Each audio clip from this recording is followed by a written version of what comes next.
This is a production of World Video Bible School. To God be the glory.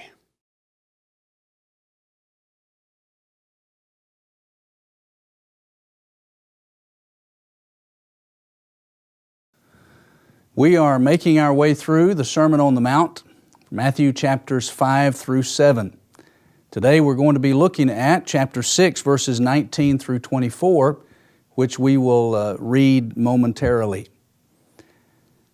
Today, it's tempting to compartmentalize life sometimes. And when I talk about compartmentalizing life, what I mean by that is it's easy sometimes for us to take portions of our lives and say, well, God can have that. I'll let God into this area. I'll let Him govern that. But this area over here is kind of off limits to God. I want to be able to control this myself and make all the decisions myself based on what I want to do and how I want to do it. So God can have this, but not this. For example, some might, though they might not say this in so many words, their actions bear it out, that God can have Sundays. I'll devote Sundays to God, most of them anyway, and God can have the occasional Wednesday night when we have Bible study, but other things are kind of off limits. I'll let God control the religious aspects. When it comes to religious things, God can have that, but not anything else. In other words, like my money, hands off from God on that. Okay, I'm going to control that. So we compartmentalize life. God gets some of it, but He doesn't get all of it. Well, if you are a citizen of the kingdom of Jesus, then that arrangement just does not work. It doesn't work that way. There is no area of life that is off limits to God. And that ought to be true for everybody. But it's certainly the case for someone who says, I want to be a part of the kingdom of Jesus Christ. I want to be a subject in His kingdom. I want to be a part of His church. I want to be a member of His body. Then if that's the case, you can't compartmentalize it. God has control, should have control of everything, every part of your life. Now in this section of the Sermon on the Mount, which we're going to look at on this part of our study, Jesus is going to call attention to the relationship that citizens of His kingdom are to have with material things. Or, in one simple term, stuff. What is our relationship supposed to be with stuff? With worldly, earthly, physical, material possessions. That's what Jesus addresses in chapter 6, verses 19 through 24 of the book of Matthew. And so let's look at that. Matthew 6, beginning in 19. Do not lay up for yourselves treasures on earth, where moth and rust destroy, and where thieves break in and steal. But lay up for yourselves treasures in heaven, where neither moth nor rust destroys, and where thieves do not break in and steal. For where your treasure is, there your heart will be also. The lamp of the body is the eye. If therefore your eye is good, your whole body will be full of light. But if your eye is bad, your whole body will be full of darkness. If therefore the light that is in you is darkness, how great is that darkness?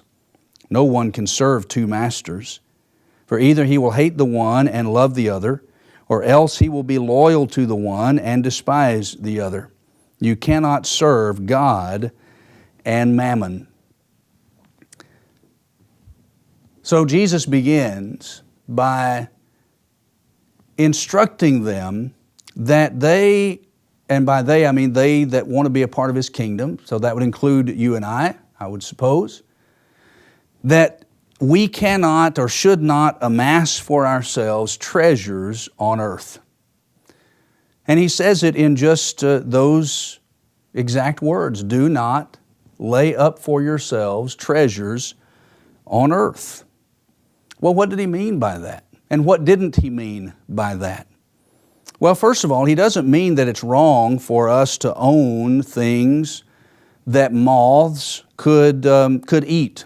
You know, that would include things like clothing. So when he says, don't do that, don't lay up treasures that moths might eat, he's not saying you can't own clothing. That would be an absurdity.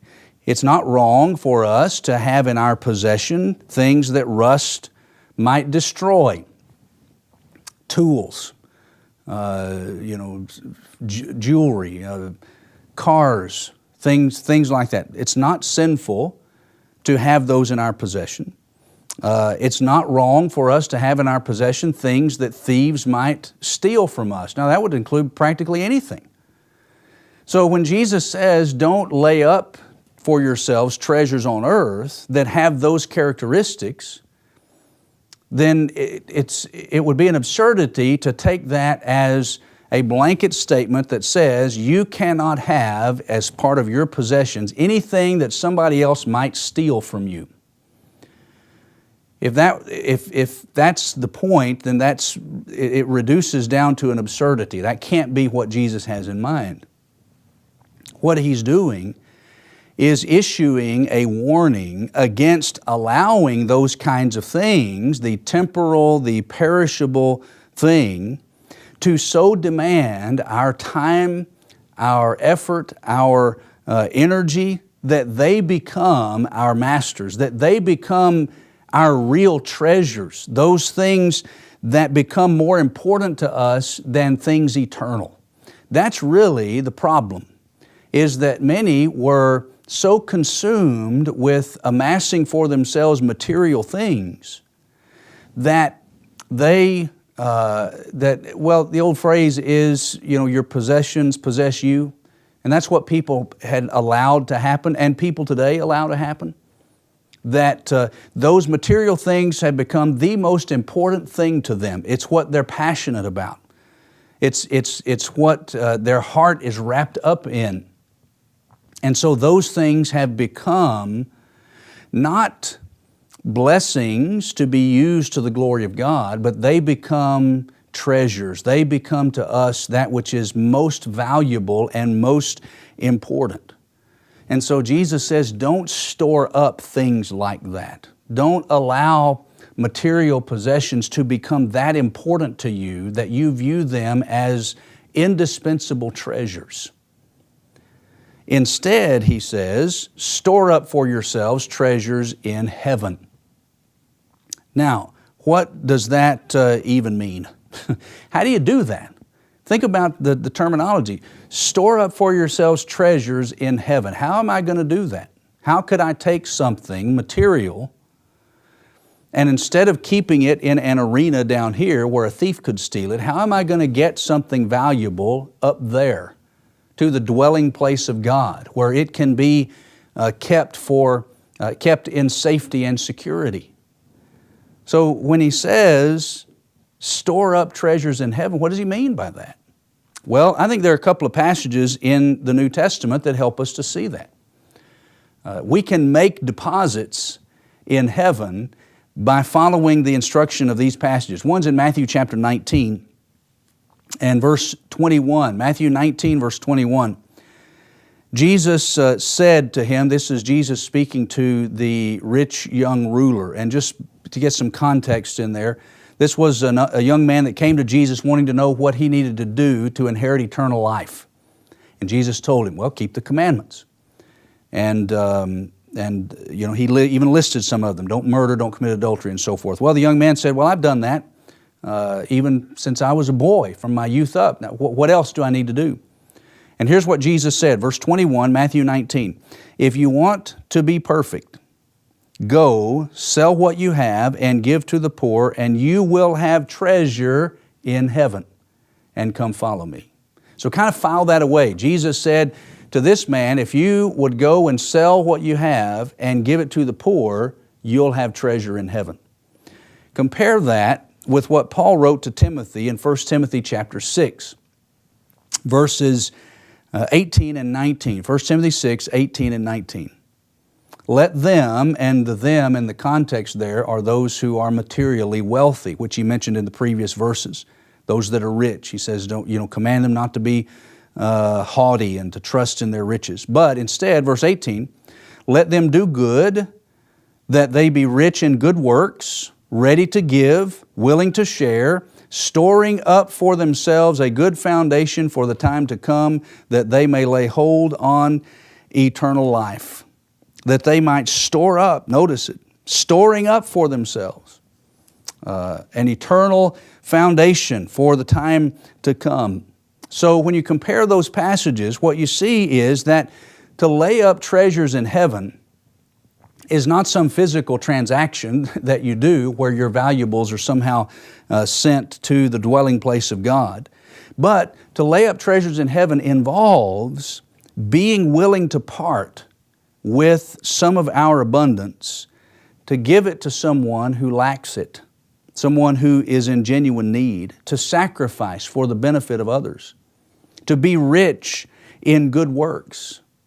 And so when we are wealthy in good works, when we are doing for others, when we are sacrificing some of the things that we have that others may have it, those are all the things wrapped up in those two verses that are described as laying up treasures in heaven, laying up a foundation for eternity. And so when we do that, we show that we have removed from our hearts any kind of idols that might be there, and that we're not trusting in things, but we're trusting in the God who gives those things to us. And in that passage in 1 Timothy chapter 6, that's what the point is from verse 17 that we mentioned just in passing a minute ago, when he says to those who are rich, command them not to be haughty and not to trust in uncertain riches, but in the living God who gives us richly all things to enjoy. So Paul's instruction to them was, don't trust in the things that you have. Don't trust in material things. Don't put all of your confidence and your faith in your material possessions. Instead, use those possessions to be a benefit to others. Trust in God. Trust in the one who gives the things that you have, not in the things themselves. And so be willing to share. Be willing to be rich and wealthy in good works. And when you do that, you're laying up for yourself treasures in heaven.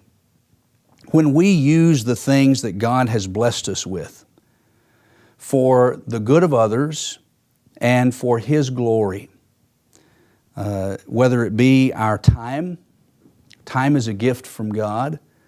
Do we only use our time to benefit ourselves, or do we invest time in others? Whether it's our homes.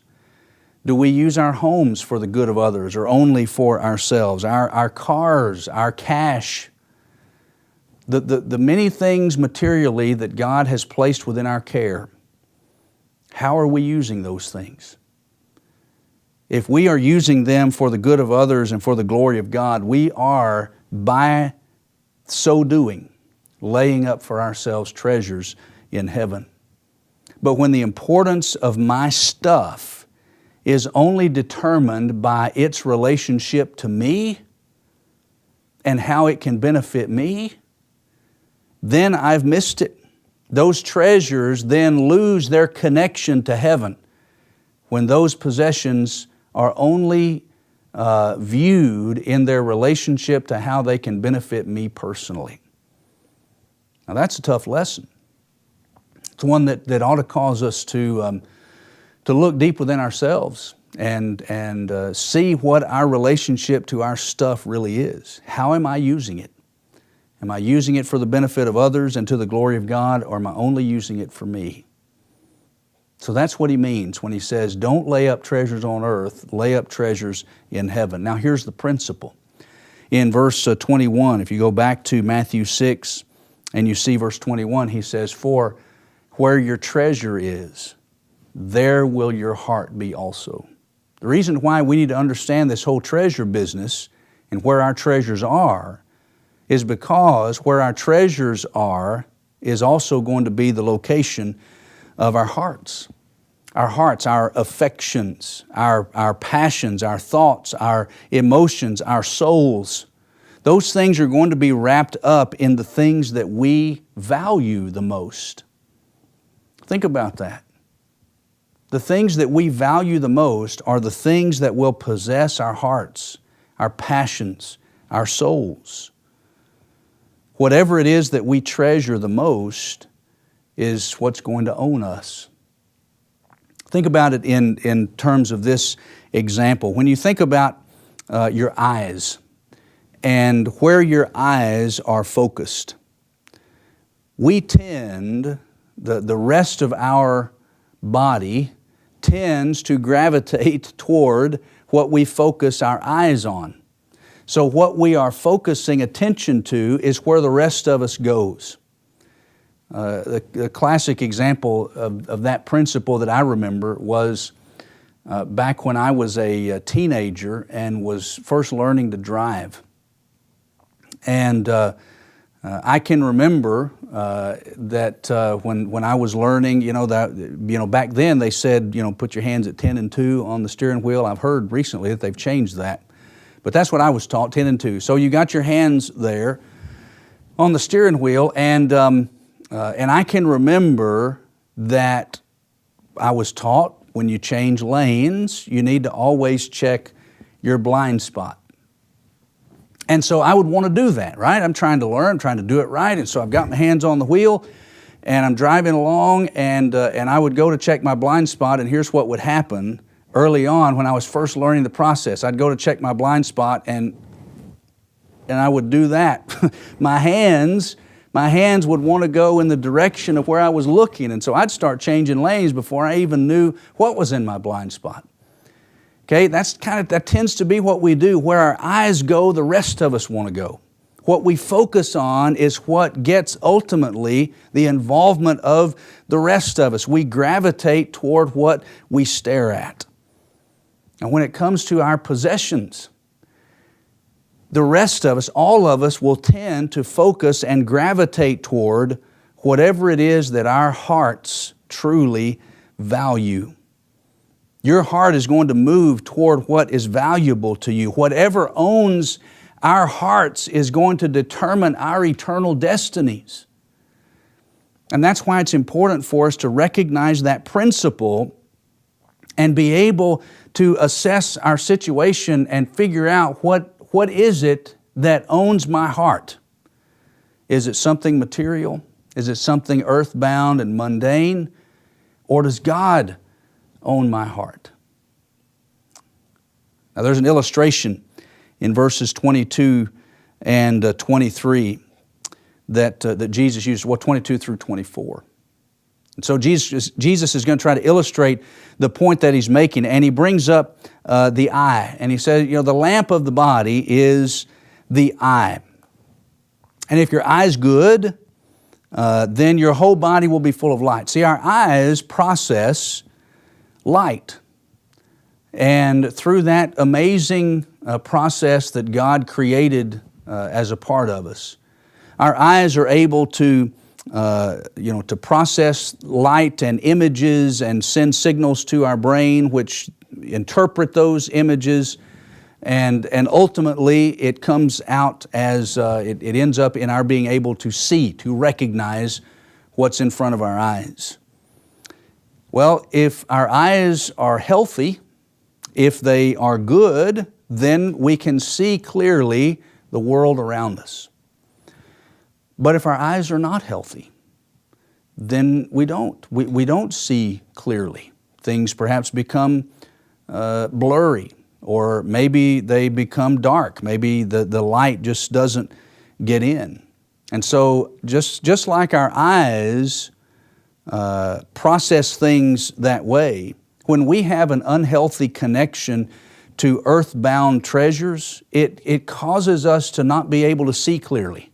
Not physically see, but if we're unhealthy in this regard, in this area, then our perceptions of life are not what they ought to be. Our perceptions are skewed. In that sense, we don't see clearly. Trying to navigate life when we don't properly value things that are eternal is self-defeating. When you try to make it through life and deal with life's difficulties and challenges and problems and all of that, you try to navigate all of that without a proper spiritual perspective, without your treasures where they need to be, you're going to have a whole lot more trouble navigating those things than you would if your eye were clear and healthy. If you had all of that other stuff worked out to where your treasures were truly heavenly and eternal and not earthly and mundane. And so that's the example that he uses in 22 and 23. But now let's talk about some application. What does all that mean? We've kind of looked at the principles. Here's the demand. Don't lay up treasures in heaven and so forth. What does all of it mean to me on a practical level? What does it mean to you on a practical level? Well, one of the things that it means is that we need to take a deep breath and put ourselves under a microscope and take a good long look at our own existence and evaluate the things that we treasure, which incidentally is more than just knowing what the right answer is supposed to be. I could ask you, what is it that you treasure the most? Well, and if you understand the principles that we're trying to get across and you understand the point, it'd be very easy for you to say, well, God's most important. But it's more than just knowing the right answer. I could ask a lot of people that, and they might say, yeah, God is most important. Next question. Well, is He? Is He? How do you know whether or not God is most important to you? How do you know what you truly treasure? May I have you to ask yourself a series of questions that might help you to determine where your treasures truly are? Ask yourself this question: how much time do I invest in the betterment of others? You ever thought about that? You ever sat down with a piece of paper and a pen and said to yourself, I'm going to write down, based on my past week's activity, how much time I spent on the betterment of others, helping others, doing something for others. I'm not talking about your job where you get paid for it. I'm talking about your other elements, other aspects of your life, helping people. How often do you involve yourself in that?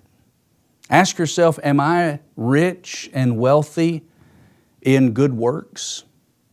That's what Paul wrote to Timothy about what he wanted Timothy to teach those who were materially wealthy. Teach them, he said, to be rich in good works. Can that be said of you? How many of your resources are spent on helping those in need? And then how much of your material resources are used on buying things for yourself?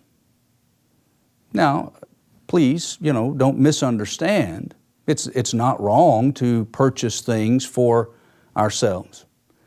In and of itself, there's nothing wrong with that. We have to do that. We have to buy food for ourselves and other things. Not anything wrong with enjoying what God has blessed us with. But is that all that we spend our money on? Do we only spend it on ourselves? Or are we looking for opportunities where we might take some of the things that God's blessed us with and using it to help somebody who does not have things that perhaps they need? Ask yourself this question: what do I want more than anything else? Have you ever stopped really and sat down in the quiet of your own room and asked yourself that question? What do I want more than anything else? If I could have anything in the world, what would it be? Now, was your initial answer to that question something material? If I could have anything in the world, what would it be? Would it be money? Would it be a new house, new car? What would it be? What do you long to achieve? What is your ultimate goal in life? What above anything else in life do you long to do? What do you daydream about?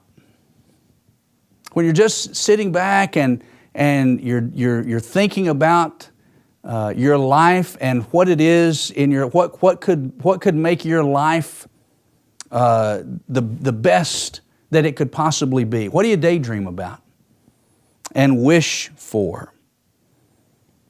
What are you passionate about? If somebody came to you to interview you and said, "Tell me what you're passionate about," what would your answer to that be? What are you passionate about? Now, in answer to those questions, what do you want more than anything else? What do you daydream about? What do you long for? What do you want above all else to achieve? What are you passionate about? Were any of the things that you answered to any of those questions eternal? Did they have a connection to God? Did they have a connection to spiritual matters? What do you long to achieve? What do you want?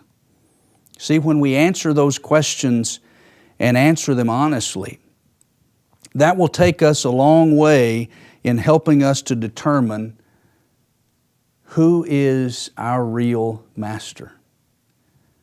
Who owns or what owns our hearts? I want to wrap up this session by calling attention to verse 24 of Matthew 6 and how Jesus concluded this section. No one can serve two masters, for either he will hate the one and love the other, or else he will be loyal to the one and despise the other. You cannot serve God and mammon. Mammon is a word, incidentally, that simply means riches or material wealth. So Jesus said you can't serve two masters. Now, you may think you can, but Jesus says you can't. And so when we try to compartmentalize life and say, well, God can have this area, but God can't have this area, Jesus says that's not even possible. You may think you can compartmentalize, but you can't. You're going to serve one or the other. And so if we allow worldly things to guide us, if we allow stuff to be the most important things in our lives, then Jesus is not. Then you're not being mastered by Jesus. You're being mastered by stuff.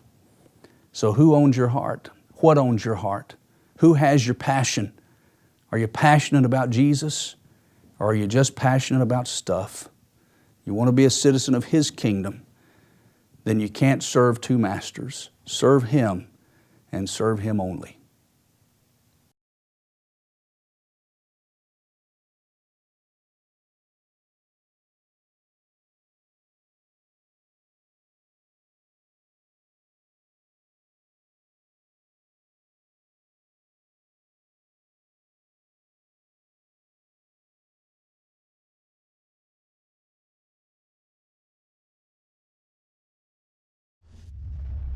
This is a production of World Video Bible School.